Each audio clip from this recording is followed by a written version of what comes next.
Je ne veux pas de la guerre, et vous non plus. Peut-être que vous êtes moins conscients que je le suis et d'autres du risque de guerre généralisée qui s'étend sur la planète.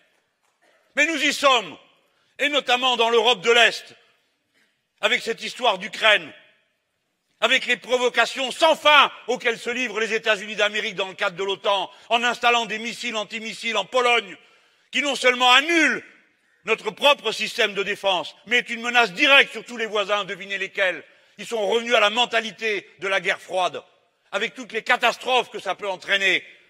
Vous savez que l'Ukraine, il y a 7 centrales nucléaires, dont Tchernobyl. Vous croyez que c'est un endroit où on va se battre? Enfin, il faut donc tout faire pour empêcher que les choses roulent à la guerre. Et j'ai pas peur de dire qu'à mon avis, les Russes sont des partenaires, pas des ennemis.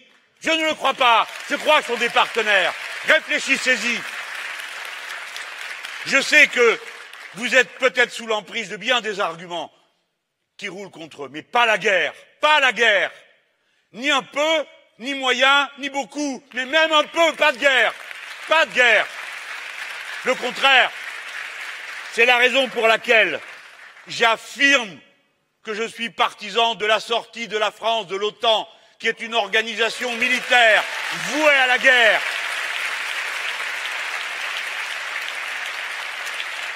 Je suis partisan d'une autre alliance altermondialiste avec d'autres peuples. Et je suis partisan du fait que la France joue un rôle pionnier, aille de l'avant pour dire, si imparfaite qu'elle soit, la seule institution internationale que nous pouvons et devons respecter, c'est l'ONU.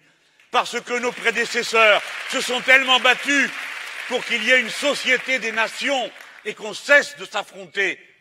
Non, je ne suis pas d'accord pour les G8, les G20, que sais-je encore, qui font la loi dans la planète. L'ONU, avec tous ses défauts, l'ONU où la France siège et a un siège au Conseil de sécurité, siège que pour ma part, je ne céderai jamais à personne, dans aucune circonstance. Telle est la France et elle peut jouer son rôle. Eh bien, c'est le contraire que cet homme. Qui a ramené la France dans le commandement militaire intégré de l'OTAN? Qui était Premier ministre? Très bien. Et pour ce qui est de faire la guerre, je ne vous parle pas de l'actuel qui en a déclenché 3. Eh bien oui, il faudrait quand même s'en rappeler. Mais qui a déclenché la destruction de la Libye? Je vous prie. Qui était Premier ministre? Ce sont des questions d'une extrême importance.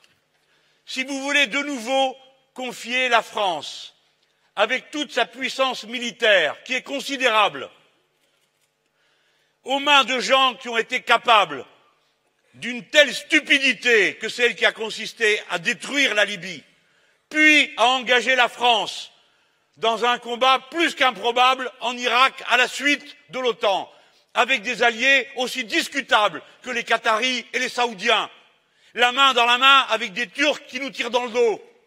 Si vous voulez confier la France à des gens pareils, rendez-vous compte des dangers que vous lui faites courir, car rien n'est plus facile que de vider le tube de dentifrice, mais après, on ne fait pas re-rentrer la pâte. Quand la guerre commence, c'est à la portée de tout le monde de déclencher des guerres. C'est très facile. Surtout quand on a les outils de la puissance. Mais c'est très difficile de revenir à la paix. Parce qu'entre-temps, des millions de gens se sont sautés à la gorge, se haïssent, des fois pour plusieurs générations, et ils ont des bonnes raisons.